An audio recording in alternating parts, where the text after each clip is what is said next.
రాజ్యమేది లేదు గాని రాణిలాగా చూసుకుంటా, కోట కట్టలేను గాని కళ్ళల్లో నిన్నే దాచుకుంటా. రాత ఎట్లా రాసి ఉన్నా ఆ మార్చి నీతో రాసుకుంటా.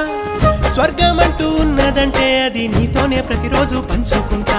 నిన్ను గన్న మీ నాన్న కన్నా అల్లారు ముద్దుగా సాదుకుంటా. నీకు కోపం వస్తే కొంత దూరం ఉంటా, నువ్వు గీత గీస్తే నేను దాటనంటా.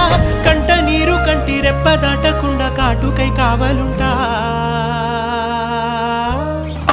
రాంబాయి నీ మీద నాకు మనసాయనే, ఏనాడు నిన్ను వీడిపోని నీడైతనే.